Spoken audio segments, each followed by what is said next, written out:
Paling susah itu bukan gimana cara bikin desain yang bagus, tapi gimana cara memahami maunya klien. Saya udah telanjur ngambil jurusan kuliahnya ini. Jadi karir hidup saya udah dipantok ini aja gitu, nggak bisa pindah-pindah ke yang lain. Padahal ternyata peluangnya, passionnya, bakatnya itu ada juga di bidang yang lain. Nah itu sebenarnya menurut saya keren dengan konsep Merdeka Berkarir. Kita harus berani menerobos rasa itu gitu. Justru mungkin kalau fresh graduate atau intern gitu ya, saya tuh nggak lihat mau dia IPK berapa gitu, tapi dia aktif nggak sih di kampus. Nah salah satunya yang dilihat di DSC adalah bagaimana wirausahawan itu punya mindset dan nilai. Karena pada saat penilaian di Diplomat Success Challenge itu ada 3P yang jadi pegangannya juri. Paham, piawai, dan persona. Makanya kalau saya ngelihat ada 100 orang dilatih, bukan dilatih untuk menjadi miliarder, tapi dilatih untuk menjadi bagaimana bisnis dia continue, bagaimana dia menghadapi kegagalan jangka pendek, bagaimana dia bangkit kan gitu. Yuk ikut gue ke lantai 2.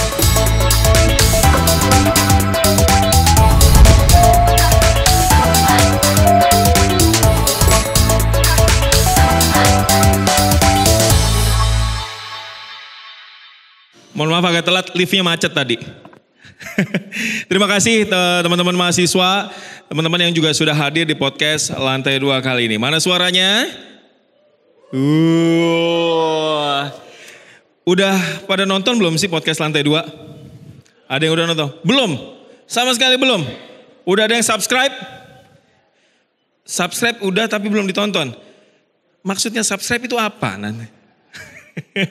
Gak apa-apa, nanti kalau podcast Lantai 2 kita bakalan tayang setiap hari Selasa jam 7 malam di channel YouTube Suara Surabaya Media. Nanti mampir aja di sana, di subscribe, nanti langsung aja ketik podcast Lantai 2. Bakal kelihatan tuh muka saya sama muka teman-teman saya yang nanti bakal ngobrol di channel YouTube podcast Lantai 2. Dan sekali lagi kami ucapkan terima kasih sudah hadir di Suara Surabaya Center untuk ikuti perbincangan saya dengan 3 narasumber yang luar biasa di podcast live podcast Lantai 2 ini yang pertama kali. Teman-teman bakal dicatat nih dalam sejarah. Tepuk tangan dong buat teman-teman semua. Makasih banyak. Ini mahasiswa kemarin gak ada yang ikut demo kan? Aman ya? Aman ya, berarti gak ada yang diciduk hari ini ya. Oke saya duduk ya, saya izin duduk ya. Oke, makasih. Dan saya juga akan kedatangan tamu. Teman saya ini ada 3 orang, tapi 2 orang dulu nih yang mau datang nih, karena Mas Emil Dardak, Wakil Gubernur Jawa Timur lagi ada acara, kurang lebih nanti akan gabung sama kita sebelum jam 3 sore ya. Dan di podcast Lantai 2, kalau teman-teman belum tahu, podcast Lantai 2 itu kita bakal ngobrol sama teman-teman saya yang hadir di sini ya, di Lantai 2 biasanya. Mereka bakal cerita apapun insight yang mereka punya. Jadi semoga saja khususnya hari ini Merdeka Berkarir, Merdeka Berkarya ini teman-teman bisa dapat insight yang lebih. Jadi bisa tahu nanti career mappingnya itu seperti apa, mau kemana. Saya ambil jurusan ini nanti jadinya apa ya? Atau nanti bakal beda sama sekali. Ambil jurusannya komunikasi atau ini dari teman-teman ISTTS ya. Jurusannya manajemen bisnis digital. Siapa tahu nanti ujung-ujungnya jadi pengusaha kue, bisa jadi. Siapa tahu pengusaha kuenya udah ekspor kemana-mana, ya kan? Bismillah aja. Amin, amin, amin. Doain aja. Dan kali ini saya mau langsung panggilkan teman saya, seorang yang luar biasa tadi, tapi katanya orangnya introvert. Ada Mas Arga Priatmoko, Impact Relation Manager Wismilak. Tepuk tangan ya untuk Mas Arga Priatmoko.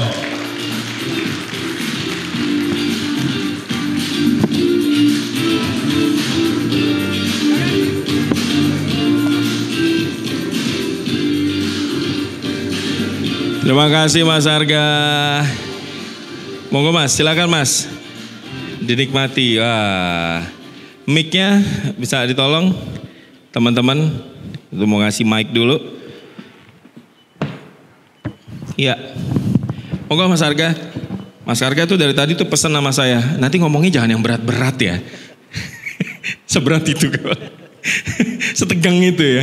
Iya ya. Dan ini ada teman saya yang kedua. Saya tadi udah ngobrol sebentar, singkat banget saya ngobrol. Tapi saya dengar ceritanya itu luar biasa banget. Seorang perempuan yang juga sudah memulai bisnisnya kurang lebih dari 2018 kalau saya nggak salah tadi. Kita panggilkan bareng-bareng, ada Mbak Syukriyatun Niamah atau Mbak Niam, founder dan juga CEO of Robris. Dan juga perwakilan dari DSC di angkatan tahun lalu. Kita panggilkan Mbak Niam, tepuk tangan ya untuk Mbak Niam.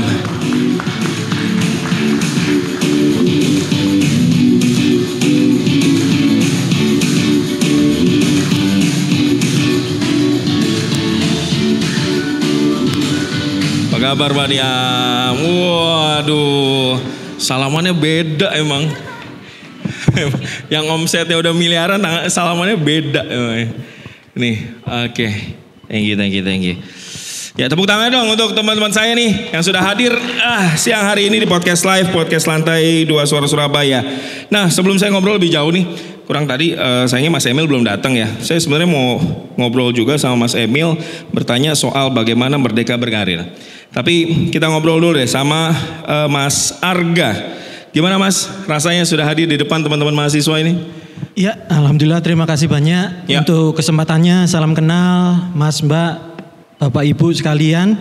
Memang berat Mas soalnya tadi ditanya, saya titip pesan jangan berat-berat karena dari judulnya itu ada 2 kata yang berat itu. Satu, merdeka. Merdeka itu berat. Oh. Karena apakah dan saat ini juga kemarin kan inisiasinya karena ada kata-kata merdeka kan pas 17 Agustus. Yang kedua, berkarir itu juga berat. Jadi moga-moga nanti bisa memberikan informasi, bisa memberikan pengetahuan untuk peserta yang hadir di sini. Nah, Mbak Niam, cerita sedikit dong tentang Robris itu apa? Oh ya, oke. Salam kenal dulu sebelumnya. Salam kenal, belum kenalan. Tegang juga nih kayaknya nih. Yang belum kenal mungkin ya.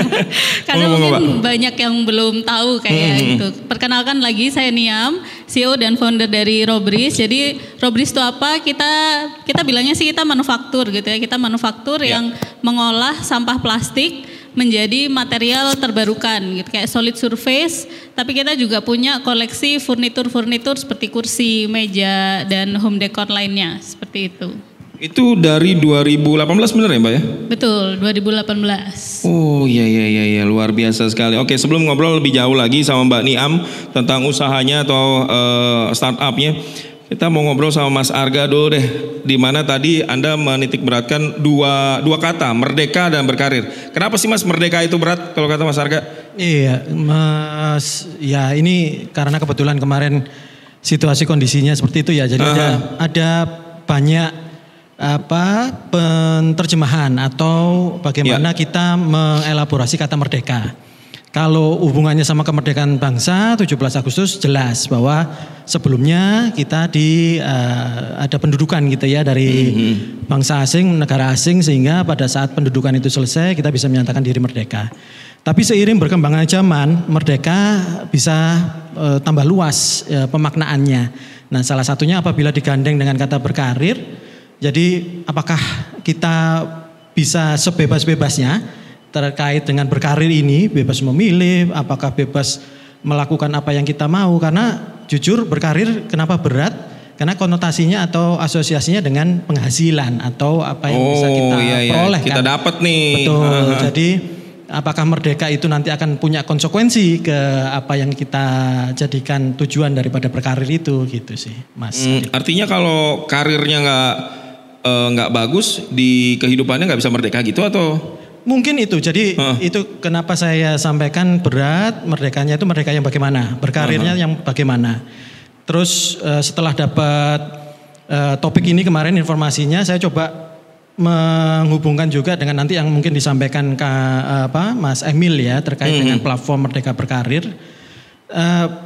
Kalau saya berusaha menerjemahkan Merdeka Berkarir itu sebagai bagaimana kita.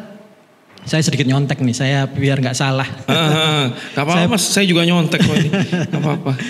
Jadi saya mencoba menerjemahkan bahwa profesi itu merdeka berarti tidak harus ditentukan oleh orang lain. Mungkin bisa disanggah oleh rekan-rekan yang sedang mencari kerja atau bekerja. Wah, ditentukan Pak, karena kita ngelamar orangnya mau nerima kita atau enggak. Bukan ke arah situ juga. Tapi arahnya adalah merdeka dalam arti zaman sekarang apalagi Mas. Saya juga kebetulan punya anak yang nanti mungkin tahun depan dia sudah akan kuliah gitu. Itu sudah berpikir juga dia, kuliahnya kuliah kemana? Apakah itu nanti menentukan masa depan saya? Berarti kan saya harus betul tuh memilih ambil jurusannya, menyesuaikan, apakah saya harus menyesuaikan dengan minat saya atau kapabilitas saya, ataukah saya harus ngikut tren yang ada. Misalnya sekarang lagi zaman digital, saya mau nggak mau harus ambil jurusan digital misalnya.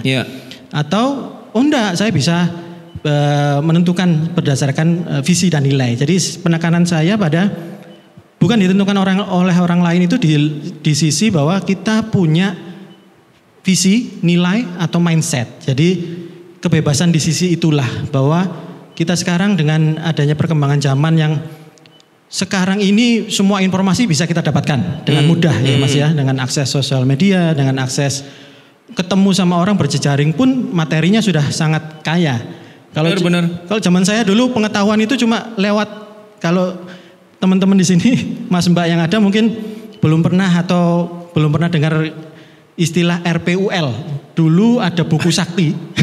Warna merah apa warna kuning sih? Warna merah bener ya? Orange. RPUL sama RPAL. Rangkuman pengetahuan umum lengkap. Itu Google-nya. Gak ada Google dulu tuh. Kita pakai buku.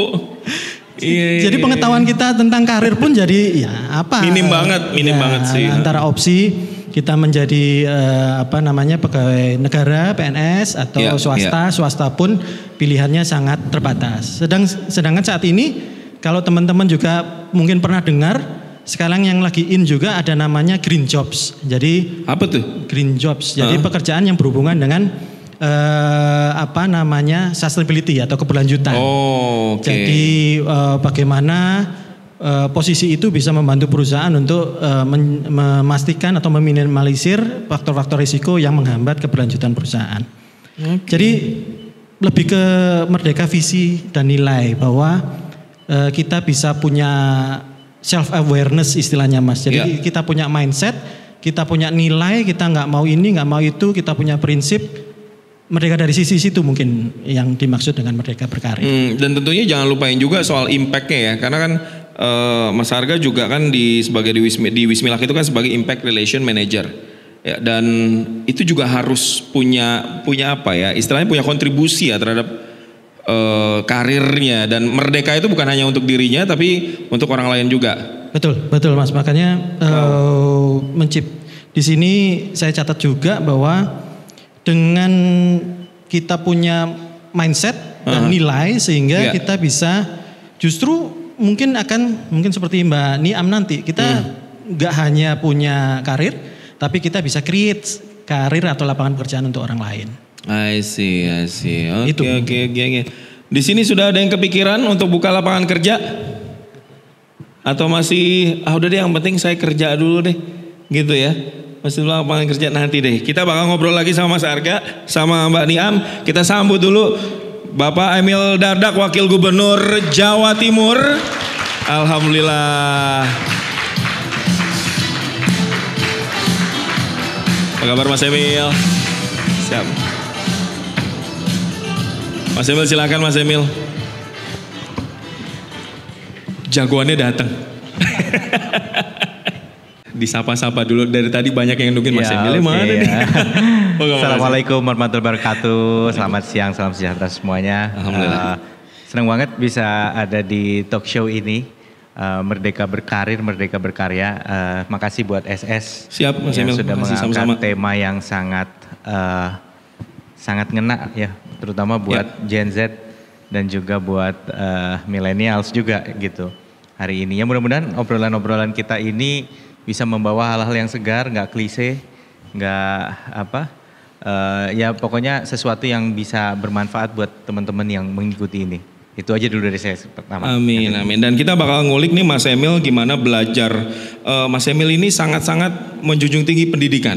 Setahu saya tuh Mas Emil kuliah aja sampai jauh-jauh ke Jepang ya Mas. S3 ya Mas ya? Iya. S3 di Jepang, dan luar biasa pengalamannya, juga pernah kerja di sektor pembangunan dan infrastruktur dan akhirnya terjun ke dunia politik. Kita pengen tahu kenapa akhirnya dulu itu kerja di sektor pembangunan dan infrastruktur tuh gimana ceritanya, Mas?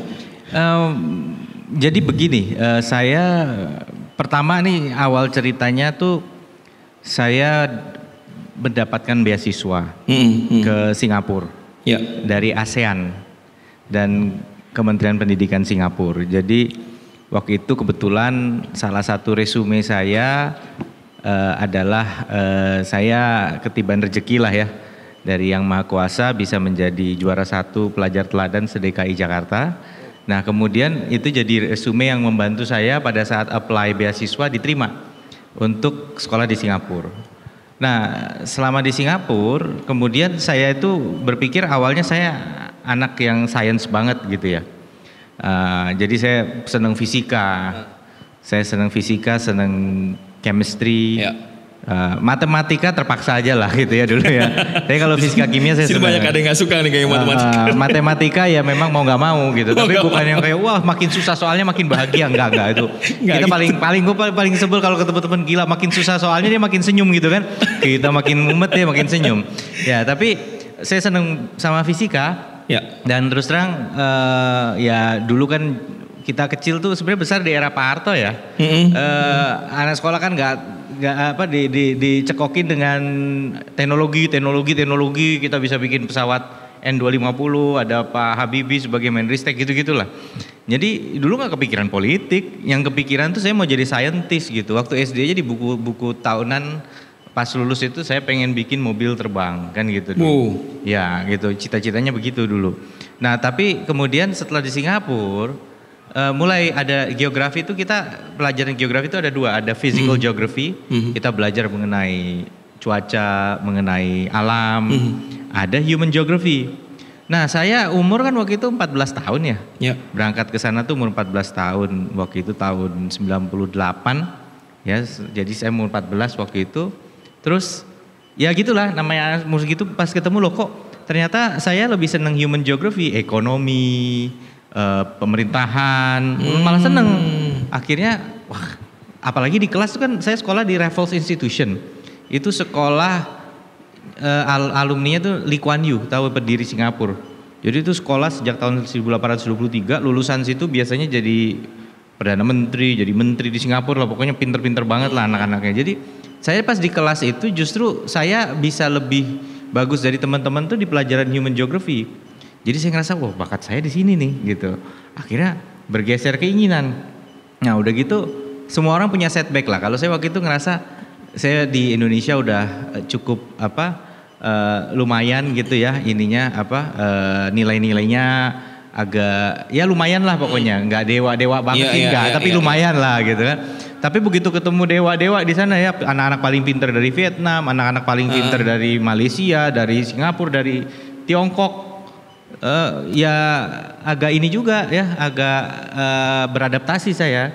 Nah maka begitu ketemu loh ini human geography saya bisa paling tinggi di kelas. Terus kalau dialektika diskusinya saya bisa paling ini ya, bagus, salah satu yang paling lumayan lah gitu ya. Akhirnya kayaknya saya di sini nih. Nah, sebaliknya saya dulu suka ngenyek dulu. Wah kalau Indonesia laboratoriumnya kayaknya kurang oke nih, kalau di Singapura oke. Gak taunya tiba-tiba nilai praktek saya C gitu malah. Lah wah gawat nih orang kalau saya jadi engineer itu tangan saya clumsy ya bahasa Inggrisnya Pak. Jadi teorinya saya A, papernya A, tapi pas sudah di lab itu C gitu kayak. Wah kayaknya bukan di sini tempat saya gitu. Jadi gitu. Akhirnya saya ngambil terus baca bukunya Pak Sumitro Djoyohadikusumo, buku tentang pemikiran beliau. Tapi yang saya pengen sorot adalah ternyata Pak Sumitro Djoyohadikusumo ini ayahnya Pak Prabowo ya. Waktu itu saya juga nggak tahu, pokoknya ada buku bapak saya kasih bukunya Sumitro, saya baca, terus kemudian saya terinspirasi pengen jadi dokter yang muda kayak beliau. Makanya habis itu saya mau ngambil ekonomi. Akhirnya saya banding setir dari sains saya ngambil ekonomi, pokoknya saya harus lulus muda. Kalau Pak Sumitro tuh 25 apa 26 gitu, saya mau lebih muda lagi. Kalau nggak 21, 22, 23 gitu. Karena mintanya pakai range dapatnya 22, akhirnya saya lulus umur 22 PhD tahun 2000 waktu itu ya. Jadi masih belum 23, baru menjelang jadi 22. Nah, itu jalan ceritanya sampai akhirnya saya ngambil jurusan ekonomi. Saya tertarik dengan finance, saya tertarik dengan investment, saya tertarik dengan ekonomi makro itu ya karena itu gitu. Oke, jadi menentukan karir bukan dari awal ternyata, tapi memang sesudah ada ya tadi ya ada satu tantangan baru, satu pelajaran baru dan pengalaman yang cukup panjang juga journey-nya ya. Iya. Itu yang menjadikan ngebikin Mas Emil tuh akhirnya tercetus ide Merdeka Berkarir atau gimana? Merdeka Berkarir ini bukan ide saya. Okay. Merdeka Berkarir ini ide teman-teman, termasuk dari gitu, dari semua teman-teman dari karir office kampus network. Saya hanya mendukung saja. Saya hanya bangga dan salut dengan munculnya ide ini. Jadi gini deh gampangnya. Kita tuh katakanlah kuliah umur 18 lah ya, gitu ya, 17-18 tahun, kuliah 4 tahun, lulus 22 gitu ya. Terus kita sekarang mungkin bekerja sampai 60, bahkan dengan seiring usia harapan hidup meningkat, mungkin sampai 65 kita masih kerja nih. Yeah. Sampai 65 atau kan kita nggak mau anak kita jadi sandwich generation kan, yang bingung hidupin anaknya tapi juga harus menopang orang tuanya. Ya anak-anak Indonesia berbakti pada orang tuanya, tapi to what extent kan? Kita tentu juga pengen selain merdeka berkarir, merdeka finansial kan.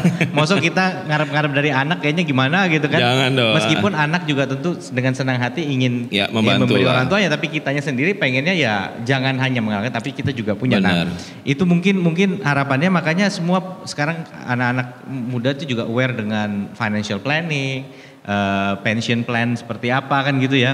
Mereka pengen punya sesuatu di usia tua. Nah, bayangin dari umur 22 sampai 65 misalnya, itu masih berapa tahun lagi? 33 tahun. Masa kemudian dalam perjalanan 33 tahun, aduh saya udah telanjur ngambil jurusan kuliahnya ini. Jadi karir hidup saya udah dipantok ini aja gitu, nggak bisa pindah-pindah ke yang lain. Padahal ternyata peluangnya, passionnya, bakatnya itu ada juga di bidang yang lain. Nah itu sebenarnya menurut saya keren dengan konsep Merdeka Berkarir. Kita harus berani menerobos rasa itu gitu, kayak aduh, salah satu yang paling menjadi vonis bagi diri sendiri gitu ya, yang merasa karirnya mandek itu adalah saya salah jurusan. Aduh, jangan. Salah jurusan. Bahkan kadang-kadang orang merasa salah jurusan belum kuliah aja udah merasa salah jurusan. Nah, ya gitu ya. Kuliah belum selesai udah, tapi ini sering terjadi gitu. Nah, sedangkan hari ini pas banget momentumnya. Karena dunia juga sudah tidak mengandalkan betul gelar-gelar formal gitu loh. Mereka nggak nganggap bahwa sesuatu ijazah sarjana itu sebagai satu-satunya prasyarat untuk seseorang berkarir di bidang itu. Banyak sekali, bahkan di Malang kita tahu ada kampus top di Inggris ya, kampus top di Eropa yang namanya King's College London yang buka S2 sekarang. Masters in Digital Economy, Masters in Digital Futures. Ya, itu dua program Master of Science ini, itu jurusan S1-nya boleh apa aja, bebas. Kenapa? Karena kita nggak harus jadi anak IT untuk melek digital. Ya, jadi bahkan seorang ya apapun itu gitu. Kemarin saya ketemu sama dirutnya SGN. SGN itu Sinergi Gula Nusantara. Dia yang semua pabrik-pabrik dan perkebunan gula punyanya PTPN dikonsolidate menjadi satu perusahaan namanya SGN. Saya lagi ngecek apakah gula di Gending itu, pabrik Gending sudah mulai dibeli gitu ya. Saya lagi biasa gitu tanpa terlalu direncanakan, mendadak H-1 saya bilang saya mau ke sana, saya lihat. Nah, tapi yang mau saya cerita, dia lagi coba pakai banyak CCTV yang kemudian nanti menggunakan artificial intelligence, itu dia bisa mendeteksi perkembangan dari tanaman tebu itu. Nah, menggunakan kamera itu kemudian akan digunakan AI, untuk AI itu bisa mendeteksi lah perkembangannya seperti apa, patternnya bisa dibaca. Ini yang menurut saya bagaimana di bidang apapun itu ruang untuk digitalisasi itu ada gitu, dan ya disitulah kita harus beradaptasi. Nah, mereka buka Master of Science yang multidisiplin. Jadi bukan hardcore programming yang dicari, tapi kreativitas. Baru nanti kemudian dia bisa menerjemahkan itu menjadi user requirement, kasihlah kepada IT programmer. Yang memang ngerti how to crunch it gitu. Bahkan sekarang kita punya menggunakan AI aja udah bisa tuh dia melakukan basic programming berdasarkan apa yang kita berikan. Jadi yang penting tuh pemahamannya, tapi nggak bisa buta juga. Dia harus ngerti kira-kira programming yang kayak apa. Tapi dia tidak perlu bisa melakukan programming itu sendiri. Gitu. Jadi ini yang menurut saya ruang untuk itu makin terbuka. Nah, King's College London juga bilang gini, mereka tertarik, termasuk Western Sydney University yang sudah buka S2 Data Engineering di sini, Data Engineering. Dia buka S2 Data Engineering. Jadi mereka udah ngelihat Jawa Timur ini sebagai hubnya perekonomian di Asia Tenggara nih. Makanya mereka bukanya di sini, gitu. Dan mereka bilang bahwa kami tertarik mengembangkan apa yang disebut sebagai micro kredensial. Jadi bukan gelar sarjana atau S2, tapi micro kredensial. Sesuatu yang mungkin dipelajarinya cukup 1 semester, cukup 3 bulan, tapi skill itu kepake, kompetensinya kepake. Jadi kita udah gak nanya lagi, kamu lulusan apa, komputer? Enggak, kita nanya, Anda bisa programming apa? Ya, ngerti nggak gimana caranya programming? Apakah Java, apakah web programming, apakah apa sih sekarang macam-macam Python lah dan lain-lain gitu. Ngerti nggak programming ini gitu? Ngerti SQL, ngerti non-structured query language, ngerti big data, ngerti data lake gitu, udah spesifik gitu. Jadi nggak bisa kita comong saya S1-nya ini, nggak bisa. Sama sekarang CV nulis saya bekerja tahun sekian sampai tahun sekian di perusahaan ini, nggak bisa. Portfolio selama kerja apa yang dibikin. Jadi udah bergeser dari CV menjadi portfolio. Apa sih karyamu pada saat bekerja? Kira-kira gitu. Jadi ini yang membuat Merdeka Berkarir ini itu istilahnya gayung bersambut. Anak-anak muda ingin punya fleksibilitas sepanjang 33 tahun dia berkarir dari 22 sampai 65 misalnya. Dan kemudian nggak harus kemudian ngulang semua dari nol untuk mungkin banting setir ke profesi-profesi yang lain gitu. Ya kecuali mau jadi dokter, dokter. Oh ya itu kalau ada dokter ya nggak bisa. tahapannya. Kalau dokter ya gitu. Tapi ada banyak sekali profesi yang sekarang ini multidisiplinary dan ada ruang untuk kita mempelajari hal-hal baru. Iya, tadi sempat memang Mas Arga bilang juga kalau Merdeka Berkarir itu juga berani buat nyiptain peluang sendiri. Nah, ini Mbak Niam juga salah satu contoh anak muda kalau bisa dimulai dari ide sederhana dengan membuat Robris di tahun 2018 ya Mbak Niam ya? Iya, betul. Wih gila, 2018 itu gimana Mbak? Ceritakan deh, Robris itu apa dulu? Iya, jadi sebenarnya Robris ini juga saya mulai ketika kuliah gitu ya. Saya setuju sih tadi ya dari Mas Arga kalau merdeka mungkin nggak cuman berkarir ya, tapi berkarya itu kita bisa menentukan dan kita tahu diri kita sendiri gitu kan. Saya bikin Robris itu memang karena saya tahu saya kuliahnya kebetulan adalah di desain produk. Tapi saya sendiri punya concern nih terkait lingkungan gitu kan. Dari kecil saya kebetulan orang tua dua-duanya guru. Saya sering tuh sama bapak itu tuh ikut kayak komunitas pecinta alam lah ya gitu. Jadi ke laut, ke gunung gitu kan. Itu masih kayak ngerasain banget main di sungai, sumber mata air yang kelihatan banget tuh kerikil warna-warni gitu kan. Tapi begitu udah merantau ke sana ke sini, kuliah, terus habis itu main lagi kok jadi penuh sampah gitu kan. Dan behaviornya tuh kayak kerasa banget gitu. Yang orang tua sebelumnya kayak kemana-mana bahkan bawa sapu tangan gitu ya, nggak pakai tisu gitu kan. Kayak sustainable banget lah kalau sekarang gitu.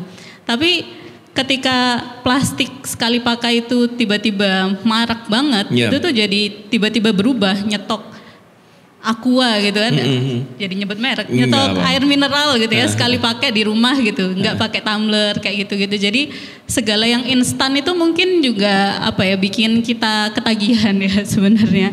Tapi ternyata dari situ itu saya lihat bahwa permasalahan sampah plastik ini adalah permasalahan behavior gitu, terkait gimana perilaku kita sebagai manusia yang mengkonsumsi ya gitu, dan kita bisa bijak nggak sama sampah kita sendiri gitu. Terus saya coba nih di kuliah gitu ya, kalau misal Mas Emil bilang kayak salah jurusan ya, itu sering banget kan gitu. Teman-temannya ada yang salah jurusan akhirnya udah deh males kuliah biasa gitu tuh. Betul. Saya masuk kuliah itu langsung dapet ospek ya gitu, ospek kayak ini salah jurusan gitu kan, hampir separuh kayaknya yang keluar gitu ya. Tapi kayak ya Intinya adalah ketika apa yang kita pelajarin itu kan gimana kita mengaplikasikannya gitu kan. Mau kita belajar apapun itu mengaplikasikannya nggak harus desain berarti sebagai profesional desainer, enggak gitu kan. Keilmuannya itu yang harusnya bisa diterapkan gitu. Nah, saya lihat bahwa desain itu yang saya dapat di kuliah adalah kita tuh diajarkan untuk berpikir sebagai problem solver gitu. Kita melihat, kita kan bikin produk tuh nggak asal bikin produk pengen bikin gelas jadi gelas gitu kan. Tapi kan kita lihat orang nggak bisa minum nih kalau pakai daun gitu ya. Jadi harus ada wadahnya gitu. Jadi kan tuh sebenarnya solusi gitu kan, kayak Thomas Alva Edison bikin lampu juga nggak sekedar bikin lampu, bahkan itu dia solusi gitu kan. Dia nggak hanya mendesain bola lampunya sebenarnya, tapi mendesain sistemnya seperti itu. Nah, jadi dari situ yang saya pelajarin bahwa oke, dengan ilmu yang saya dapat masalah sampah plastik, saya juga terjun ke komunitas-komunitas bank sampah gitu kan, dan komunitas lingkungan juga ya, hampir tiap minggu clean up. Dapat panasnya doang di kenjeran. Tapi nggak bersih-bersih gitu, kayak ini kayak bukan solusi deh. Karena orang tuh bahkan yang ketika kita clean up nitip ya, benar-benar di depan gitu dibuang. Jadi kayak gitu.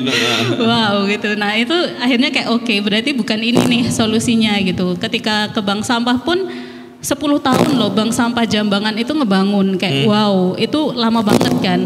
Dan gimana dia bikin sebuah inovasi produk-produk kerajinan, ya memang apa yang bisa kita lakukan gitu kan. Cuman saya ngelihatnya sebagai anak desain, ini produk untuk siapa sebenarnya gitu kan, siapa yang pakai gitu, ya nggak banyak gitu kan, paling cuman buat 17-an kayak gitu. Tapi habis itu udah berarti kan ya agak apa ya, nggak solusi yang jadi permanen baru juga gitu betul ya, menunda sampah aja lah kayak gitu ya. Nah akhirnya ya saya coba tuh eksperimen gimana nih bisa jadi material gitu kan. Kalau bilang plastik kan ya material juga gitu kan, tapi gimana caranya bisa jadi produk yang nggak kelihatan itu tuh dari sampah gitu. Jadi buat anak-anak muda terutama saya dan teman-teman pada waktu itu ya kita bisa bangga untuk pakai produk daur ulang gitu.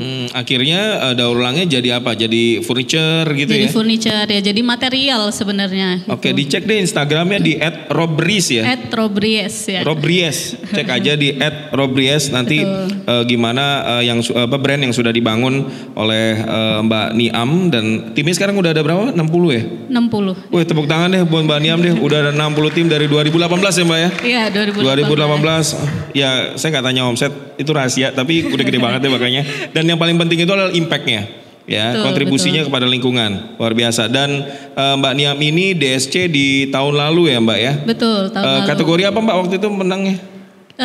Saya dapat kategorinya inspiring movement lah kayak inspiring gitu. movement. Ya, betul. Luar biasa. Nah ini nyambung juga ke pertanyaan ke Mas Arga sebagai Impact Relation Manager. Jadi ada value-value yang dilihat oleh teman-teman di DSC ya Mas Arga ya. Gimana Mas kalau value apa nih yang khususnya dilihat oleh DSC Mas? Iya, yang disampaikan Pak Niam tadi kan nyambung apa yang saya sampaikan di pertama. Jadi Merdeka Berkarir kaitannya dengan ya kita nggak harus tergantung oleh orang lain dalam berkarir. Artinya kita punya mindset, kita punya nilai. Nah salah satunya yang dilihat di DSC adalah bagaimana wirausahawan itu punya mindset dan nilai. Karena pada saat penilaian di Diplomat Success Challenge itu ada 3 P yang jadi pegangannya juri. Paham, piawai, dan persona. Paham artinya dia tahu apa yang dia lakukan. Kemudian piawai, skills tadi Pak Emil sudah menyampaikan bahwa mungkin sekarang nggak harus cuma pemahaman saja, tapi skills tadi, skills yang micro ya Pak ya, skills pemrograman dan segala macam. Jadi skills dalam berwirausaha itu ada banyak, tapi nggak harus paham dan piawai semua, tapi bagaimana bisa menjadikan itu sebagai modal atau sebagai pembeda untuk usahanya. Dan yang ketiga persona itu hampir mirip dengan brand lah saat ini ya, bahwa brand itu kan bukan hanya logo, brand itu bukan hanya nama produk, tapi brand itu juga diwakili oleh persona daripada ownernya atau foundernya atau tim atau karyawan daripada wirausaha atau usaha itu. Jadi bagaimana 3 hal itu paham, piawai, dan persona mewakili mindset dan nilai. Jadi usaha ini bedanya apa dengan yang lainnya? Sama-sama punya solusi, tapi mungkin pendekatannya berbeda. Seperti Mbak Niam, lebih ke pendekatan movement gitu ya, gerakan yang bisa menginspirasi yang lainnya. Sehingga usaha tidak hanya untuk profit, tapi juga untuk triple bottom line lah istilahnya, people, profit, planet gitu. Salah satunya di Mbak Niam ini. Ya, dan pasti ini tadi yang menjunjung tinggi sustainable tadi sekarang kalau orang-orang bikin bisnis. Salah satunya, makanya di pekerjaan juga di karir ya tadi itu ada namanya sekarang green jobs. Green Jadi jobs. katanya sih ada sekitar puluhan ribu nantinya di mulai tahun 2026 peluang kerja atau peluang usaha yang berkaitan dengan green atau penghijauan atau lingkungan atau sustainability lah istilahnya seperti itu, Mas. Oh, luar biasa. Nah, Mas Emil, di pemerintahan sendiri dari sisi profesional dan juga pemerintah tuh soal merdeka berkarir tuh gimana sih, Mas? Pandangannya? Ada satu program di Pemprov Jatim yang spiritnya ini align, nyambung dengan Merdeka Berkarir. Namanya Millennial Job Center yang sekarang kita jadiin Millennium Job Center. Kenapa? Karena kalau milenial nanti yang Gen Z protes. Ya Gak kan? diikut sertakan. Iya gitu. Jadi milenium ini kenapa milenium? Ya pertama memang mirip milenial, tapi yang kedua memang bahwa kita masih di milenium abad ke-21 kan. Benar. Sekarang gitu. We're still at the dawn of the 21st century gitu kan. Nah makanya ada ciri khas yang sangat membedakan abad ke-21 dengan abad ke-20, yaitu salah satunya digital skills, 21st century skills istilahnya gitu. Nah, disrupsi jadi sangat cepat gitu. Nah, salah satunya memang orang selalu anak muda dibilang Anda punya dua pilihan. Jadi pegawai atau jadi pengusaha, kan gitu. Nah, kalau jadi pengusaha kadang-kadang pertama pengusaha itu juga bakat-bakatan loh, karena dia harus keluar modal loh. Dia harus keluar modal di depan dan belum tentu untung juga, bisa jadi rugi gitu. Nah, jangankan ngomong keluar modal, untuk dia hidup sehari-hari aja dia masih perlu uang, apalagi dia harus naruh duit di depan untuk jadi modal. Jadi itu yang membuat akhirnya lowongan kerja juga makin terbatas sekarang, dan di sisi lain peluang untuk pengusaha itu juga nggak sesederhana itu. Padahal ada pilihan ketiga, pilihan tengah-tengah. Ya, pilihan tengah-tengah itu apa? Kita jadi pengusaha tapi bukan pengusaha yang kemudian buka toko, buka pabrik. Yang kita jual skill kita sendiri. Contoh ya, kalau saya bisa desain ya saya jadi freelance designer. Kalau saya bisa programming saya jadi freelance programmer. Itu sebenarnya beberapa profesi sudah seperti ini. Contoh dokter. Dokter itu kan nggak harus di rumah sakit ya, karena bisa buka klinik di tempat sendiri. Dia bukan pegawai. Ya. Ada klinik, kalau dia keluar modal kayak dokter gigi harus beli alat, itu sudah seperti bisnis karena dia harus keluar modal gede di depan. Tapi kalau praktek dokter umum misalnya cuman buka meja aja di rumah, paling modal stetoskop dan beberapa yang standar, dia mungkin sudah bisa, mungkin ya. Maaf kalau ada saya secara teknis salah gitu, karena membuka praktek sendiri kan boleh gitu kan di rumah dulunya gitu. Nah, inilah yang kemudian konsep yang kita sebut sebagai gig economy tadi. Gig economy itu adalah seseorang yang kalau pegawai kan gajinya bulanan. Benar. Kalau buka bisnis ya bisnis. Kalau gig economy ini orang yang pay as you go, itu earn as you go namanya. Earn as you go adalah penghasilan sesuai dengan perjalanannya dia. Ya banyak yang mengaitkan gig economy dengan katakanlah ojol misalnya. Ojol itu kan jelas kan kalau dia nggak ada delivery ya dia nggak dapat uang gitu kan.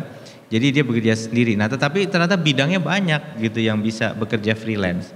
Nah, dulu mungkin cara menawarkan skill seperti itu terbatas, ya, menjangkau potensi pasar terbatas karena belum ada medsos. Hari ini sudah ada medsos, sudah ada digital platform, lebih mudah untuk dia menawarkan skillnya, menyampaikan portfolionya. Nah, Millennial Job Center waktu itu atau sekarang Millennium Job Center kita singkat MJC. Ini salah satu yang mewadahi kalau ada anak muda yang punya skill di bidang programming, desain, fotografi produk.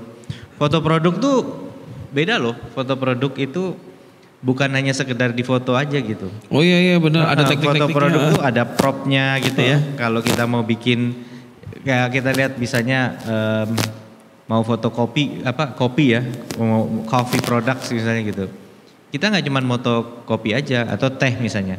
Teh seperti ini kita foto, itu kadang kalau teh ini ditaruh di meja, terus ada propertinya, terus keluar efek uapnya dia, itu di sampingnya tuh ada desain daun-daunan atau ada desain pegunungan teh yang gimana atau apa. Atau kalau teh kemasan tuh kadang-kadang dia kayak nyembur dari botolnya gitu kan.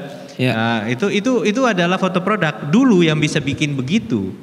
Ini Pak Mas Arga mungkin tahu ya, hanya agensi-agensi gede tahun-tahun 90-an atau awal 2000-an. Agensi gede karena memang nggak gampang bikin seperti itu. Tapi dengan sekarang teknologi sekarang jauh lebih mudah sehingga perorangan juga bisa melakukan itu karena toolsnya tersedia ya, serba digital gitu, dan kemudian juga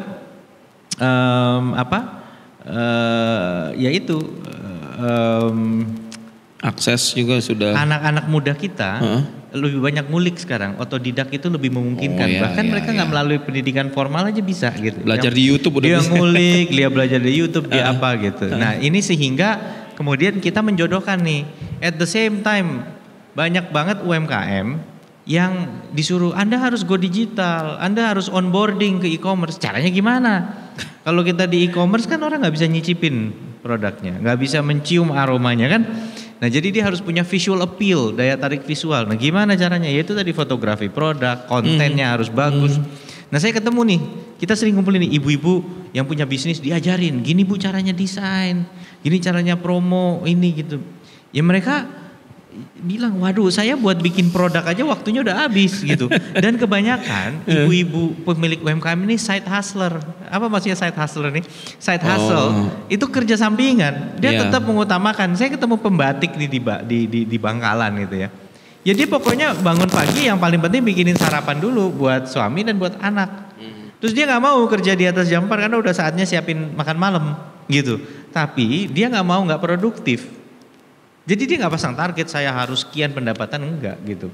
Tapi dia tetap pengen produktif. Nah yang seperti itu kemudian disuruh lagi ini caranya promo, nggak keburu waktunya gitu. Makanya saya pernah nanya, kita dimotivasi Anda semua bisa jadi miliuner. Bisnis Anda bisa, tunggu dulu. Indonesia atau dunia ini bisa menampung berapa miliuner gitu kan.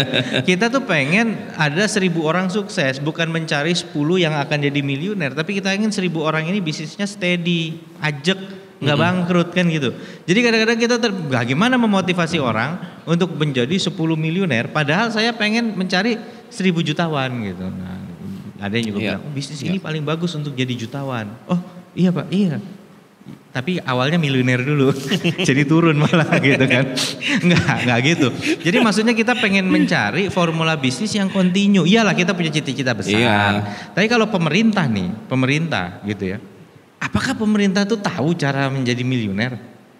Bukan pemerintah, kita harus realistis gitu loh. Kita ini bisa memfasilitasi, mempermudah. Tapi jalan untuk menjadi miliuner itu orang itu punya jalannya sendiri-sendiri.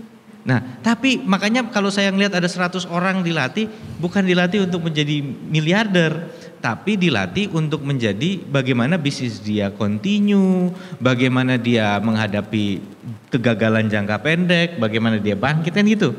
Kalau diiming-iming gitu. Karena apa? Karena kami ingin semua 100 orang ini kalau bisa bisnisnya lanjut. Sedangkan yang bisa menjadi miliarder benar nih 100 bisa. Mentok 10 itu udah 10% success rate kalau 100 orang duduk. Mungkin hanya 1% success rate-nya kan.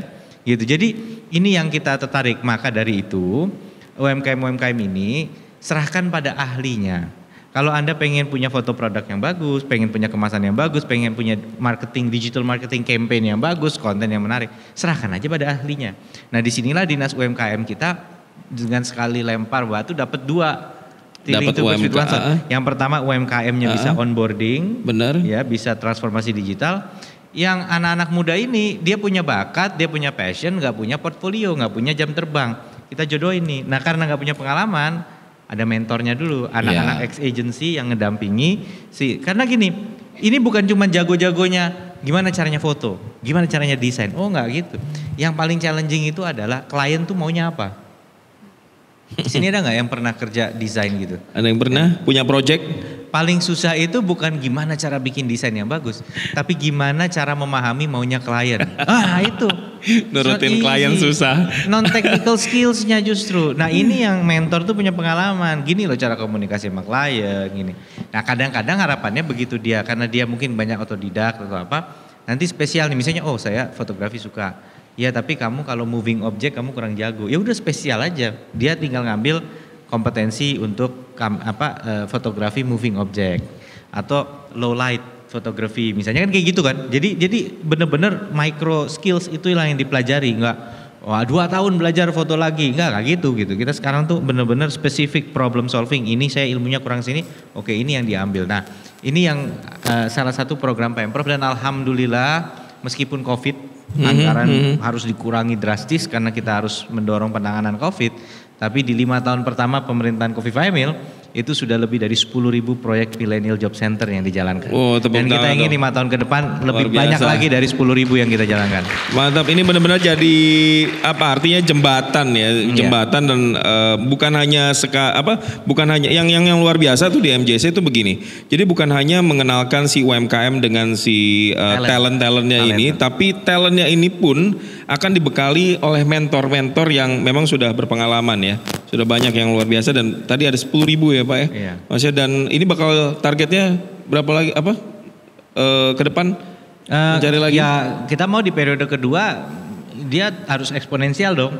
Ya benar. Ya gitu. Nah, saya belum berani nyebut karena ini lagi nyusun APBD. Nanti siap. Jadi ntar dulu ya. Tapi yang jelas eksponensial aja kita pengen banyak gitu. Jadi bukan tahun ini 5 tahun kedua 20.000 ya biasa aja dong gitu. Kita pengen ini bisa meluas. Salah satunya tentu juga kita nggak bisa terus-terusan nyetak desainer, nanti akhirnya jenuh kan. Kita mungkin harus mulai ngelihat skill set yang lain yang bisa didorong, kita tumbuhkan, sehingga kayak mulai ada permintaan justru untuk financial planning, pembukuan. Karena dia bisa bantu untuk tax report, untuk budgeting, dia bisa ngelihat turnover di sebuah restoran, menganalisa. Nah itu ternyata permintaannya banyak juga untuk talent, karena memang sebenarnya perusahaan-perusahaan aja contoh ya, salah satu perusahaan besar yang saya tahu listed di Bursa Efek itu tiap akhir tahun kalau sudah masa-masanya dia harus buka laporan keuangan, dia nggak pakai in-house accounting doang, dia pakai accounting service, 1-2 orang akuntan yang jago di hire di situ dia kerja. Nah itu kan freelance tuh, kerja freelance, jadi accountant juga ada. Jadi banyak sekali konsep freelance. Malah begini nih teman-teman, kenapa freelancing itu menjadi memungkinkan? Dulu kalau orang bekerja itu dia harus bekerja di kantor yang sama, di ruangan yang sama, menggunakan peralatan kantor, di kantor meeting ya ketemu langsung. Sekarang kita bisa meeting pakai video conference, kita bisa kolaborasi pakai WhatsApp. Itu paling sederhana. Kalau yang udah agak advance teamworknya mungkin pakai Microsoft Teams, pakai Slack, pakai Trello misalnya. Tapi dia udah cukup advance. Artinya kebutuhan untuk harus ada di kantor yang sama 9 to 5 itu sudah berkurang. Nah sehingga perusahaan-perusahaan mulai banyak justru mencari tenaga freelance. Nah freelance ini juga sekarang banyak yang mau. Kenapa? Karena saya bisa juggling tuh bisa juggling kayak bola kan, 3 bola juggling. Saya bisa juggling 2, 3, 4 kerjaan sekaligus karena saya nggak perlu pergi ke kantor terus ngendon di situ. Saya bisa bisa kerja remote gitu ya. Ya tentu masalah keamanan data mungkin ada VPN lah atau apa ya untuk bisa menjaga security dari data. Tapi kebanyakan untuk hal-hal yang tidak critical, crucial itu mereka perusahaan lebih tertarik untuk hire freelance gitu. Nah inilah yang tren yang mulai terjadi hari ini, banyak skill set yang mulai bisa diakses oleh perusahaan, bahkan misalnya UMKM gitu ya, usaha menengah size-nya menengah, kalau dia butuh sesuatu ketimbang hire orang baru, tapi dia kan nggak tahu nih, entar lanjut hiring orang baru, nggak taunya belum tentu continue gitu. Atau misalnya ini ada desain, ada dekor gitu. Saya perusahaan dekor, tapi kali ini klien saya pengen nuansanya nuansa ornamen-ornamennya tuh bambu. Nah kita nggak punya orang yang ahli bambu, ya kita hire yang ahli bambu, tapi project base gitu loh. Tahu gig ekonomi itu dari mana istilahnya? Kalau ngeband, kalau kita punya musisi itu kalau dia manggung itu namanya gig. Nah musisi itu pegawai atau pengusaha? Enggak dua-duanya. Musisi itu ya dibayar kalau dia manggung kan gitu kan. Artinya per project itu makanya ada namanya gig economy kira-kira gitu. Oke, luar biasa. Dan dari Wismilak sendiri Mas Arga, melihat tadi yang diceritakan atau mendengar tadi yang diceritakan sama Mas Emil, ada kesamaan nggak akhirnya bisa klop nih? Dari teman-teman Wismilak juga bisa berkontribusi, juga bisa memandu atau mapping karirnya tuh jelas kepada ya peserta DSC atau anak-anak muda yang ada di Jawa Timur, Mas. Iya. Salah satunya yang kami perhatikan dari pelaksanaan DSC ini sudah sekitar 16 season, Mas Emil. 16 tahun. Wow. Dari pelaksanaan itu selain kita tadi itu melihat menilai terkait dengan mindset dan value-nya, artinya bisa bikin satu gerakan, bisa bikin satu movement juga. Yang kita lihat juga latar belakangnya jadi memang beda-beda. Tadi ya ada pengusaha, ada karyawan, terus ada apa tadi project base. Di wirausaha juga, di pengusaha itu pintunya macam-macam, Mas. Tadi seperti yang disampaikan Mbak Niam juga, ada yang tadi mungkin berawal dari salah jurusan. Kemudian merasa oke, ini kayaknya bukan saya nih, bukan saya banget nih. Jadi dia mencoba. Ada yang juga berangkat dari memang dia punya value atau prinsip. Saya maunya gini, saya mau mendukung misalnya, ya tadi kayak Mbak Niap ya, punya value terkait environment. Dari kesehariannya melihat satu problem, ternyata selain dari produk atau yang diusahakan juga bisa dengan mengadakan gerakan atau movement. Jadi relate banget Mas di DSC bahwa dari sisi entrepreneurs juga ada entrepreneurs yang sifatnya tadi bisa open atau membuka lapangan pekerjaan, ada entrepreneurs yang bisa menginisiasi satu movement dan juga ada entrepreneurs yang membuka peluang atas aktivitas lainnya di luar itu gitu. Jadi terkait merdeka berkarir ini juga berarti hal-hal terkait tadi itu mindset, value sangat kita recognize di sini di mekanismenya DSC. Oke, nah Mbak Niam ini sudah punya kurang lebih ada 60 pegawai ya. Ini rata-rata gimana latar belakang pendidikan mereka sama nggak dengan atau jurusannya sama atau ya tadi Mbak Niam melihat ini orang punya potensi skill yang luar biasa nih untuk mendukung bisnis ini gitu ya, untuk bisnis sustainable, punya visi dan misi yang sama atau gimana Mbak? Iya, justru di pegawai Anda? Macam-macam ya, macam-macam dan justru saya sebagai pengusaha yang ngelihat CV sekian banyak itu tuh justru saya nggak lihat jurusan kadang. Gitu ya.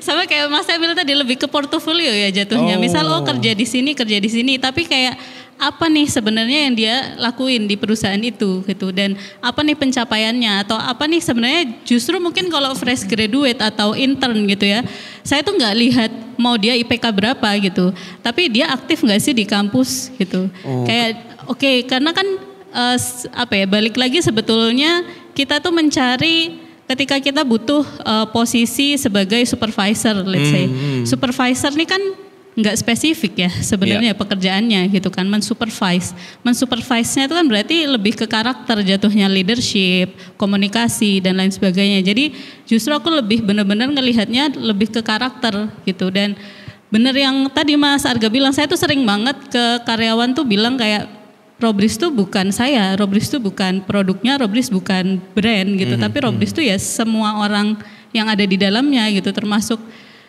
semua karyawan lah ya siapapun gitu jadinya kalau misal satu tidak sesuai dengan karakter atau value yang Robris mau tuju ya itu akan merusak brand gitu jadi karakter tuh yang paling utama sih justru dan gimana kita bisa kompak gitu ya dan bisa growth itu tuh justru karakternya yang paling utama gitu jadi mungkin teman-teman yang masih kuliah kayak harus lebih aktif ya. Tapi kan susah ya, bayangin sampai dari 2018 sampai 2025 kurang lebih berapa 7 tahunan ya, sekitar 7 tahunan untuk bisa mempertahankan karakter yang diinginkan dari awal sampai sekarang, visi misi yang dipertahankan itu apa yang sampai tularin ke teman-teman? Saya pun belajar ya, belajar banyak. Apalagi kan saya mulainya itu dari kuliah gitu kan. Dari kuliah, memang sempat sih berkarir itu pun ngajar gitu kan, bukan yang entrepreneur juga gitu. Jadi meng-hire atau membentuk tim tuh juga saya belajar, nggak langsung gitu ya. drama-drama pasti ada. Oke. Salah hire. Boleh ceritain gitu kan. dramanya? Butuh berapa jam nih cerita drama? Ya banyak lah yang sampai kayak apa ya toxic lah istilahnya kayak Oke. gitu-gitu yang tidak sama dengan value-nya tapi akhirnya menular ke semuanya. Akhirnya malah menciptakan budaya yang Robris tuh nggak pingin gitu kan kayak gitu. Jadi saya pun sama founder yang lain, partner saya yang lain ya kita mempelajari karakter kita juga gitu. Kita apa sih yang sebenarnya mau kita bangun, apa sih yang mau kita kasih ke customer, apa yang mau kita kasih secara impact perusahaan. Nah itu kita artiin dalam value gitu. Dalam value-nya apa gitu. Kalau kita nyebutnya roda ya di Robris gitu. Respect, openness, disiplin gitu kan dan accountability. Jadi gimana nih kita nerapinnya ke teman-teman, gimana kita ngefilter ketika kita hiring pun akhirnya mengacu ke sana gitu sih. Karena supaya kalau nggak sama itu juga drama. Ya nggak bisa, nggak bisa jalan kalau ada satu yang ya tadi toksik tadi istilahnya dipakai. Akhirnya semua menular dan nggak jalan Robris ke depan gitu ya. Iya betul. Ya sementara ini target apa ke depan sesudah 7 tahun berlalu? Iya. Apalagi? Baru dari tahun lalu kita punya official distributor di Singapura. Oh tepuk tangan dong buat Robris. Iya. Mantap. Tahun ini targetnya kita nambah di Malaysia dan Uni Eropa gitu. Waduh mantap. Tapi Robris itu kan di Surabaya ya base-nya ya? Iya. Di Surabaya? Surabaya Coret sih. Surabaya Coret? Dekat sih dekat bandara. Oh di daerah Juanda? Iya daerah Gedangan. Iya, itu lebih pasarnya lebih di dalam negeri atau di luar akhirnya? Sekarang 50-50 sih. Oke. Dalam negeri sama luar negeri gitu. Oh B2B tetap ya? Atau gimana? B2B, mostly 80% kita B2B sih. Gitu karena emang material baru juga, jadi perlu banyak pengenalan dan edukasi, pengaplikasiannya seperti apa dan emang karena basicnya material ya. Jadi agak susah kan orang pribadi tiba-tiba beli material dipakai apa gitu. Kayak gitu sih. Nah itu dia tuh salah satu tantangan di bisnis yang sustainability adalah masalah edukasi ya, masalah edukasi untuk ke target pasarnya. Gimana tantangannya untuk ngasih tahu kalau ini project harus didukung nih atau bisnis harus didukung nih karena memang berkaitan dengan menjaga lingkungan. Anda kan sebenarnya nggak Mbak Niam nih nggak punya skill ke sana ya, sorry. Betul, latar belakang pendidikan. Ini gimana akhirnya belajar dan akhirnya sampai sekarang. Saya kuliahnya desain, mungkin sedikit suka matematika gitu ya. Tapi saya benci kimia. Kimia saya kebalikan sama saya ya. Iya betul. Bikin material. Tapi akhirnya terpaksa ya. Mau nggak mau belajar material gitu, belajar kimia juga. Nah tapi dari keilmuan itu sebenarnya balik lagi ke karakter sih ya. Kemarin tuh ada siswa SMA tiba-tiba datang ke pabrik.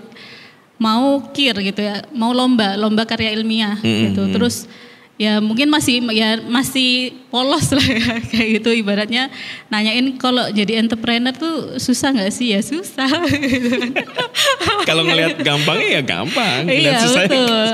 Cuman harus punya mindset untuk terus mau belajar sih. Menurut saya sih nggak cuman sebagai entrepreneur ya, kayaknya semua sih. Apalagi kalau tadi ya self employee gitu, kita bisa loncat ke sana, loncat ke sini, kan kita harus beradaptasi juga. Jadi belajar itu pasti dan saya selalu sama partner saya tuh kayak sampai sekarang sampai tahun lalu pun saya baru ikut DSC gitu kan. Kenapa? Karena saya merasa saya punya background desain, saya ngerti mungkin proses produksi, tapi kemarin even ketika penilaian finalis DSC pun ditanya EBITDA itu apa, saya lupa kepanjangannya itu apa. Jadi finansial itu benar-benar memang challenge banget sih, banget ngerasain kayak nggak cuman saya, mungkin keluarga saya juga punya usaha beberapa, memang rata-rata kayaknya emang UMKM itu nggak bertahan karena keuangannya berantakan. Gitu di 2021 akhir lah sampai 2022 investor tuh ngejarin Robris getol gitu kan setahun. Tapi kita tuh nggak ngerti apa namanya valuasi.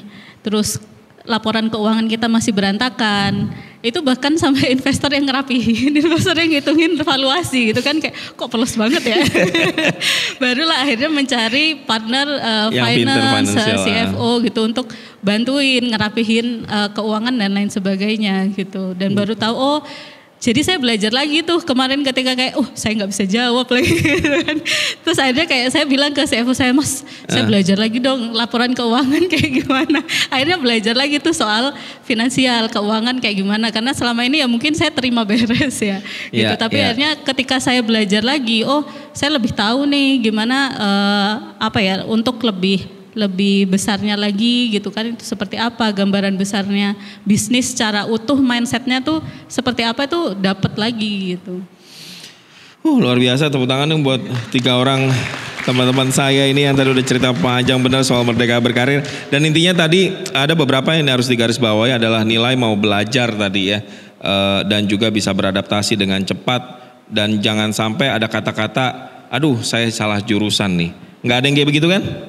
Nggak ada, sip, mantap. Dan saya juga baca tuh dari data Kementerian Ketenagakerjaan yang baru aja rilis bulan Mei 2025 itu pengangguran kita tuh per Februari di tahun ini ya ada 7,28 juta orang. Dan ternyata kalau teman-teman juga mungkin udah tahu didominasi tamat-tamatan SMA 28,1%. Sementara tamatan sarjana atau diploma itu masing-masing 2,44%. Dan juga 13,89%. Tapi meskipun angkanya kecil nih ya, tapi tren dari 2023 itu terus naik tuh. Dan tren pengangguran dari lulusan sarjana yang selalu naik dari tahun 2023. Apakah masalahnya ada di teman-teman mahasiswa atau fresh graduate nih yang kesulitan untuk mengambil keputusan dalam menentukan karir? Nih mungkin Mas Emin bisa kasih tanggapan dulu deh Mas. Gimana caranya Anda kan akhirnya juga banting setir ke sini, terus ini baru lagi, terus akhirnya ya terjun ke dunia politik. Apa sih, bagaimana cara kita untuk bisa benar-benar tuh mengambil keputusan di saat yang tepat, ketika berbelok gitu? Iya, politik agak beda sih ya. Kalau politik agak beda. Politik itu kan bukan sekedar karir ya. Iya. Tapi memang satu perubahan hidup yang mendasar gitu. Kita bukan pindah tempat kerja tapi pindah kehidupan betul gitu ya. Jadi nggak serta-merta bisa digeneralisir gitu. Jadi dan ya itu tadi maksudnya Jawa Timur ada 42 juta penduduk gitu kan. Ya gubernur wakil gubernur ya cuma satu-satu masing-masing kan gitu. Sehingga bukan replicable model ya, tapi semangat yang bisa diambil tuh begini. Pertama saya waktu pindah ke politik saya sudah berkarir cukup panjang ya. Jadi saya pernah nyambi-nyambi kerja di perusahaan PR, public relation dari 2001. Saya pernah jadi programmer GIS di World Bank dari 2001 sampai 2003 gitu ya. Kemudian terus sampai saya akhirnya resign dari jabatan Chief Business Development and Communication di salah satu lembaga keuangan itu di tahun 2015. Jadi kalau dihitung kan panjang juga ya, sudah 14 tahun. Nah itu dengan modal itu kemudian banting setir memang juga keluar dari zona nyaman waktu itu. Nah satu tuh harus hitung resiko. Jadi tetap gitu, tetap jangan bonek juga. Jadi kan sekarang kan Gen Z katanya, waduh ada nih udah kerja gitu, kemudian rasanya pengen resign. Kenapa? Karena nggak ada passion gitu kan. Nyari kerja susah bos hari ini gitu ya. Jadi passion terlalu. Saya juga di dalam perjalanan karir saya, so many moments saya tuh pengen resign ada gitu. Bahkan saya pernah gitu udah dapat satu kerjaan, tapi saya mikir-mikir lagi gak jadi saya ambil karena kerjaan yang lama ini lebih firm gitu, gak jadi. Jadi salah satunya kalau di politik waktu itu saya betul-betul tidak mau, kan kalau di politik gitu orang tuh akan datang ke kita dan mendewa-dewakan kita lah, mengeluh-elukan, wah Anda pasti menang, ini Anda pasti ini, wah rakyat cinta apalah segala macam ya. Ya tapi kan kenyataannya belum tentu begitu, itu omongannya dia aja gitu kan. Jadi saya maunya survei, saya mau lihat dulu angka surveinya. Nah waktu itu saya udah jalan mungkin 3 bulan lah gitu ya, 2 bulan 3 bulan, saya survei Dan survei ini saya minta pokoknya angkanya yang jujur ya, jangan cari. Jadi saya bukan pakai survei, kan ada nih, mohon maaf, orang nyari survei supaya meyakinkan orang lain bahwa dia bagus gitu. Kalau saya untuk meyakinkan diri saya sendiri dulu, Iya. karena I have a lot to lose. Saya akan kehilangan kesempatan. Iya, oke, Pak kan bisa cari kerja lagi. Kalau orang udah nyemplung ke politik, ya itu balik lagi ke dunia profesional tuh gak gampang. Udah di branding kita, udah dicap nih orang politik gitu. Jadi resiko itu cukup besar gitu. Nah itu saya lihat hasil surveinya. Waktu itu harapan saya udah mantep nih. Pilihannya cuma lanjut atau enggak. Lanjut karena angkanya strong, enggak lanjut karena angkanya weak, angkanya lemah. Enggak taunya enggak dua-duanya. Jadi ini incumbent itu masih di atas saya. Wah, masih di atas saya. Terus saya tanya sama surveyornya, Mas Burhanuddin Muhtadi. Oke. Mas Burhan, gimana ini? Wih, bagus sekali. Bagus gimana? Untingnya lawan saya bilang gitu kan. Saya belum menang kok. Kata orang kan semua orang Trenggalek pengen milih saya jadi bupati. Mana? Ini angkanya saya masih di bawah gitu kan. Loh, tunggu dulu, lihat satu angka lagi apa? Anda baru dikenal 20% orang Trenggalek. Apa 25%? Pokoknya gak nyampe 30%. Sedangkan kompetitor Anda sudah dikenal hampir 100% orang Trenggalek. Tapi angkanya beda tipis. Jadi ini cuma tinggal gimana memperkenalkan lebih luas lagi, maka Anda kemungkinan besar menang, katanya gitu. Pasti menang nggak? Nggak pasti. Tapi peluang menangnya bagus. Wah ini nanggung nih, saya nggak punya alasan gitu kepada, kan enak orang kalau di politik kan orang banyak yang bantu kita kan. Jadi saya bisa ngomong misalnya, ya udahlah nih angka surveinya begini udah kan. Jadi terima aja, saya balik aja di Jakarta, saya tak kerja di itu. Gak bisa karena angkanya lumayan bagus. Tapi untuk meyakinkan diri saya sendiri, saya pasti menang juga gak meyakinkan juga nih, masih belum tentu menang. Tapi alhamdulillah akhirnya setelah berjalan saya beranikan diri, kita survei lagi menjelang daftar itu. Udah naik di atas 50% dan akhirnya menang dengan angka 76%. Begitu. Jadi itu yang kemudian menjadi hasil pilkada 2015 Bupati. Tapi ya itu tadi dihitung resikonya gitu. Jadi jangan impulsif. Pokoknya saya udah bete di sini, saya udah nggak happy di sini. Apa aja saya pilih. Jangan dulu, tunggu dulu, sabar dikit. Tenang, tarik napas ya. Tenang dan jangan cari pembenaran. Kita akan datang ke teman-teman yang kita harap akan membenarkan kita. Oh iya, ngedukung cari pendapat devil kita. advocate. Cari orang yang akan men-challenge kita sehingga kita berpikir dengan objektif. Keputusannya udah benar. Ini bos gue nyebelin gini, gue mau resign aja gitu. Jangan cari teman yang gue tahu dia pasti apa aja. Gue dukung apapun langkah lo ya. Jangan. Cari juga yang lo udah pikirin belum ini, pikirin gitu. Kalau misalnya kita nggak cari devil advocate bahaya. Ya, jadi kita makin ini gitu. Jadi kita harus selalu men-challenge diri kita gitu. Itu yang kayaknya tuh saran baru kemudian ambil banding setir. Tapi kalau mau investasi skill alternatif oke gitu. Kalau perlu istilahnya selalu buka cabang peluang. Benar. Gitu ya. Gitu. Jadi jangan impulsif. Kelola resikonya dihitung dulu dengan seksama gitu. Misalnya makanya kayak bisnis nih misalnya. Saya mau bisnis apa gitu kan. Ya coba aja dulu gitu. Saya berharap gitu. Makanya saya tuh berharap kayak ada kayak Kidzania versi entrepreneur, tau gak? Kalau Kidzania tuh kan anak-anak kecil tuh bisa jadi apa aja kan dia. Gak apa-apa yang nyebut merek ya. Iya. Kidzania, soalnya saya taunya Kidzania deket. Jadi anak bisa nyoba ini, bisa. Kita tuh harus simulasi dulu gitu. Tahu susahnya, jangan lihat enaknya doang gitu kan. Baru kemudian setelah tahun jelimet dan apanya kita mateng. Saya tuh lagi ngitung-ngitung gitu. Karena gini, saya suka ngobrol sama ChatGPT sekarang. Actually kalau orang buka bisnis terus dia rugi, ekonomi kita secara keseluruhan dirugikan nggak? Kata dia nggak juga, karena kalau orang buka bisnis duit itu akan dibeli barang kan. Yang misalnya saya buka bisnis, saya akhirnya beli furniture. Minimal pengusaha furniturnya nerima uang kan gitu kan. Furniturnya mungkin yang buka restoran furniturnya udah dibeli sama dia jadi kerugian gitu kan.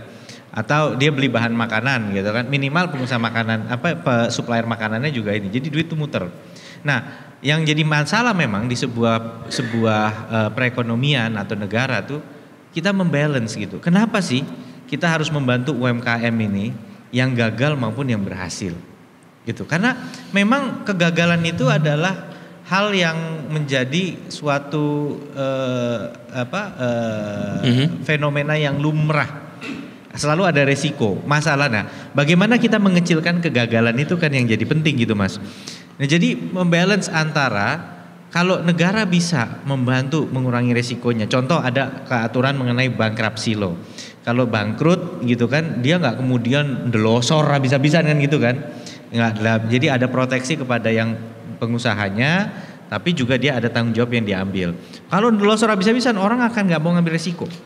Kalau orang sama sekali nggak berani ngambil resiko, ekonomi kita nggak berjalan. Ya. Nah makanya yang saya berharap juga salah satu baik itu Merdeka Berkarir atau bukan dalam konsep entrepreneurship seperti DSC itu memang sebelum dia langsung memutuskan all out atau itu ada kayak screening dulu nih untuk nguji lagi gitu. Jadi jangan sampai dia terlanjur nyemplung, terlanjur ini padahal ada hal-hal yang bisa diantisipasi di depan. Minimal itu tidak jadi sangkos. Ya. Kalau kita bisa mengurangi katakanlah hanya dengan 1-2 checklist aja, ini sudah bisa mengurangi kegagalan pengusaha 50%. Bisa aja, karena apa? Mereka nggak kayak contohnya mungkin Mbak Niam ada hal-hal yang sebenarnya seandainya bisa diulang meskipun sekarang sukses. Saya ini alhamdulillah sukses gitu kan, tapi mungkin ada pertanyaan-pertanyaan I would have asked myself waktu itu gitu. Kalau hari ini ketemu dengan versi 2018 mungkin saya akan nanya, kamu udah mantep ini belum, udah mantep belum ini, udah pertimbangkan ini belum. Kayak misalnya buka bisnis, paling sering kita tuh nggak melakukan kompetitor analisis. Harga kita sebenarnya udah kompetitif belum sih sama yang itu. Terus urusan perintilan, kayak buka restoran, udah mikir belum kalau pegawainya itu nggak amanah, ya kan? Temen saya ada dulu buka toko di Mangga 2 gitu. Ternyata pegawainya diem-diem dia ngecek, pegawainya nawarin barang dari toko sebelah ke customernya. Nah, yang kayak begitu-gitu kan sebenarnya cerita-cerita yang bisa kita gali di depan sebelum kita memutuskan untuk buka bisnis. Itu kira-kira beberapa obrolan samping lah yang menurut saya menarik untuk ini. Benar-benar tepuk tangan untuk Mas Emil, Mbak Niam, sama Mas Arga. Nah, ini langsung saya mau bacakan karir ke depan. Waduh, karir ke depannya dia mau menjadi, ini saya nggak sebutkan nama dulu. Tapi saya sebutkan karir ke depannya. Ada yang ingin wishlist karirnya sebagai investor dan bisnismen di bidang perusahaan broker saham dan juga lawyer. Waduh, tepuk tangan dong ini. Untuk Rifat, mana Rifat? Rifat, maju ke depan. Masa pulang semua? Goib. Mas Rifat, ya Mas, kasih mic dulu dong. Mana ini? Nah, Mas Arga. Apa kabar Mas? Baik, alhamdulillah, terima kasih. Gimana Mas? Anda ingin menjadi investor, bisnismen di bidang perusahaan broker saham? Ya, betul sekali. Memang latar belakangnya apa dulu nih? Saya masih SMP kelas 9, belum ada sesuatu. SMP kelas? Iya, SMP kelas 9. Tepuk tangan dong buat Rifat. Gila. Kenapa Anda punya mimpi itu? Punya wishlist karir itu? Saya terinspirasi banyak dari orang-orang seperti Warren Buffett, Charlie Munger, dan juga kalau dari Indonesia kita bisa sebut seperti Lo Keng Hong ya, dan banyak investor-investor ternama lainnya. Gitu ya? Ya. Apa yang sekarang Rifat lakuin supaya bisa mencapai ke sana? Udah ada petanya belum? Udah disiapin belum karir petnya? Saya sekarang sudah berinvestasi di cryptocurrency ya. Di mana? Di cryptocurrency. Oh, di cryptocurrency. Oke. Kalau saham mungkin masih soon lah, tapi saya sekarang sudah mulai coba pelajari tentang saham juga, sering membaca-baca buku juga. Gitu ya? Iya. Waduh, mantap, tepuk tangan deh untuk Rifat. Luar biasa. Dan ini ada goodie bag yang mau diberikan buat Rifat. Siapa tahu bisa menunjang mimpi karirnya. Enggak juga ya. Ini doang sih, tas doang sih. Guyon aja saya. Tapi terima kasih Rifat. Sukses ya. Rifat asli mana? Asli Surabaya Barat. Surabaya Barat, daerah? Puri Lidah Kulon Indah. Lidah Kulon? Ya. Wih, ntar Lidah Kulon semua rumahnya punya Rifat. Amin. Makasih Rifat ya. Terima kasih banyak Sukses juga. terus. Amin. Luar biasa. Ada satu lagi nih. Ini sampai berapa nih? Satu lagi ya. Oke. Tadi pink. Brave pink. Saya mau hero green nih. So aktual saya ini. Ini saya karir sekarang konten kreator politik. Wih, buzzer maksudnya atau gimana ya? Bukan ya? Bukan ya? Coba dicek rekeningnya. Pengurus pusat muda bergerak bidang politik. Wih, ini karir sekarang nih. Tapi karir kedepannya harapannya, wah ini bertolak belakang. Bukan bertolak belakang sih, tapi ingin menjadi jurnalis.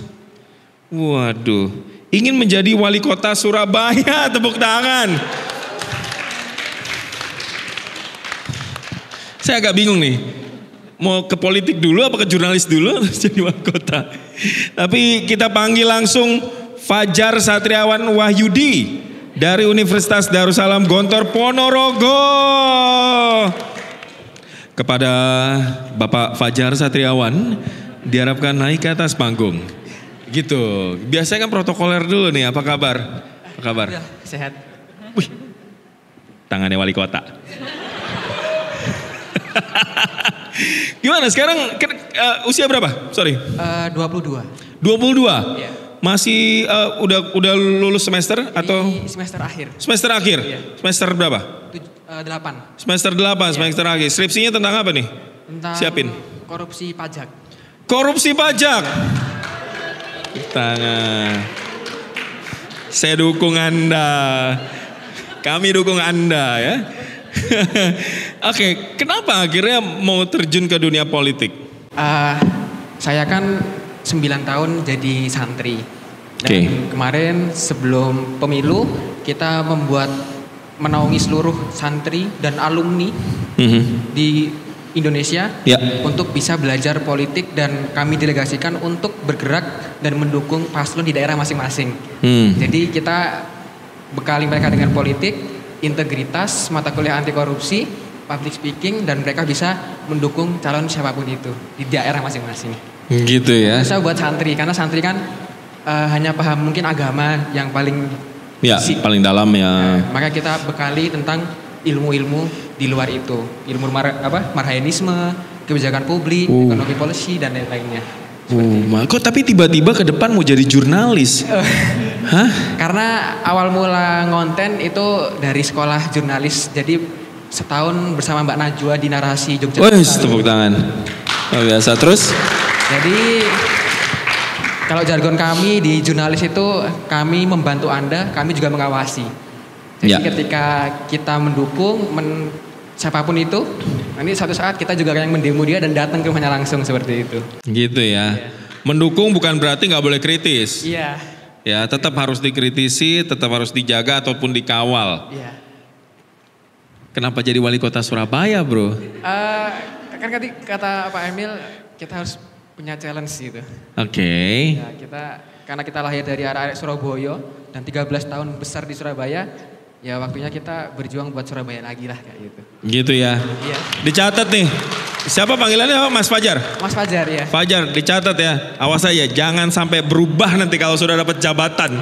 Ya, ada janji politik yang mau disampaikan? Oh, enggak ada. Enggak ya? Enggak ada. Jangan dulu ya. Jangan dulu. Jangan dulu. Janji itu bisa berubah. Tapi saya suka tepuk tangan nih untuk anak muda yang nggak apatis kayak begini terhadap politik kita, terhadap pemerintahan kita. Ya kita tahu sih bagaimana kondisi perpolitikan di Indonesia seperti apa. Tapi ya tadi akhirnya Mas Fajar memutuskan untuk berkarir di dalam. Meskipun nanti ya kita nggak tahu ya nanti bakal teriak di luar atau gimana. Tapi yang jelas bisa dikawal. Oke, sip, mantap. Kasih kendaraan dinas. Dalamnya kendaraan dinas Mas Fajar. Kenapa? Miniaturnya dulu ya. Mas Fajar thank you banget. Thank you ya. Semoga sukses dan jadi ya jadi wali kota Surabaya lah. Mantap Mas Fajar, tepuk tangan untuk Mas Fajar. Luar biasa. Ini satu lagi atau gimana? Sudah cukup ya? Thank you banget. Mas Arga bisa ditanggapi dong. Ini 2 orang tadi yang sudah share. Saya kaget juga tadi ada yang mau jadi apa? Mau jadi main saham. Ini ada yang juga mau terjun ke ya dunia politik, ke pemerintahan. Gimana Mas kalau dari DSC sendiri, Anda kan juga sering nih ke komunitas-komunitas atau ke masyarakat. Ngelihat anak muda sekarang tuh yang punya impian ya tadi ya. Kayaknya kita zaman dulu, Anak mudanya sekarang punya mimpinya begitu tuh. Kita dulu nggak gitu. Kita dulu maunya pilot, dokter, polisi, standar ya. Gimana Mas kalau Anda ngeliat itu Mas? Beda Mas, standar RPUL sama standar Google beda. Standar Google beda ya. Standar DeepSeek sekarang teman-teman. Ini kebetulan saya tadi pagi kepikiran. Saya sudah menerawang ya, ada pertanyaan yang seperti ini. Oke. Saya siapkan khusus. Jadi saya itu seneng utak-atik kata karena biasanya kebetulan di kami ini kan bikin program-program sosial lingkungan. Jadi biasanya bukan bikin jargon, tapi kadang dengan jargon itu kita bisa menginline-kan tadi. Misalnya di usaha gitu ya, ada jargonnya roda misalnya di tempatnya Mbak Niam. Itu membuat kita bisa satu visi, searah gitu kan ya. Nah ini saya coba bikin terkait pertanyaan Mas Adi tadi, pemuda itu kayak apa? Saya merangkumnya dalam satu kata. Jadi energi Mas. Oke. Energi semuanya tahu ya bahwa energi itu bahan bakar gitu kan ya. Pemuda ini energinya banyak. Tapi energi di sini saya coba translate satu persatu hurufnya. Satu E, pemuda itu punya enthusiasm. Jadi antusias orangnya. Jadi bukan bermaksud kami yang sudah sepuh ini enggak kurang antusias, enggak. Tapi masanya sudah habis. Sudah senja Mas, sudah senja. Jadi pemuda itu antusiasme, itu ada motivasinya, pasti punya motivasi banget. Optimistis Mas. Tadi optimis. Sangat. Namanya juga pertanyaan dijawab dengan optimis. Mau jadi wali kota gitu kan. Kemudian interest atau tertarik. Punya ketertarikan yang kadang membuat kita amazed gitu kan. Kayak tadi. Wah kelas SMP sudah punya modal cryptocurrency dan segala macam. Jadi antusiasme satu. E-nya enthusiasm. N-nya itu energi. N-nya noise. Jadi dalam arti positif ya. Pemuda itu punya noise. Artinya sekarang di sosial media dan segala macam bebas berekspresi, lebih bebas speak up, lebih responsif, artinya peka dan langsung ya mungkin yang di media sosial dan segala macam cepat merespon, cepat bergerak, itu N-nya. E-nya lagi adalah energetik, jadi punya energi intens gitu ya, punya energi untuk melakukan sesuatu secara keras dalam waktu singkat gitu ya. Katanya Gen Z itu nggak bisa Mas, waktunya agak panjang nggak bisa, jadi singkat gitu. Cepet-cepet dia. Cepet-cepet, makanya base project atau gig gig ekonomi cocok. R-nya dari energi rebellious ini juga dalam arti yang positif. Rebel kadang-kadang konotasinya negatif, tapi pemuda di sini saya terjemahkan rebelliousnya itu banyak mempertanyakan. Jadi why? Kritis. Kenapa kok gini? Kenapa kok gitu? Kenapanya itu nggak cuma sekali, tapi bisa 3 kali. Iya.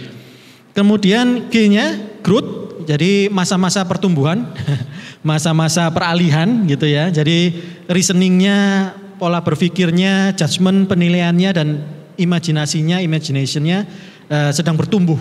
Jadi energize banget. Dan yang terakhir I-nya itu involvement. Pemuda sekarang itu pengen dilibatkan, pengen punya punya arti. Kemudian pengen aktualisasi dan pengen menginfluence yang lain. Jadi wajar kalau muncul tadi itu cita-cita karir maupun apa yang dilakukan sekarang sudah energi banget gitu. Iya. Gitu sih Mas Adit. Gitu ya, luar biasa. Dan ya semoga ini ada lah, semoga aja ada di semua teman-teman yang hadir di sore hari ini. Nah, kalau Mbak Niam sendiri melihat ini pasti kan karyawannya juga anak-anak muda juga nih. Oh iya, anak-anak muda yang punya mimpi. Pernah gak sih mereka nyampein mimpinya ke pimpinan gitu di tempat Anda? Justru saya tuh kalau interview biasanya saya tanya dulu di awal. Saya tanya tujuanmu mau kemana? Kamu 3-5 tahun mau jadi apa? Jadi apa prok ya? Mau kemana gitu? Tujuannya mau kemana sih gitu?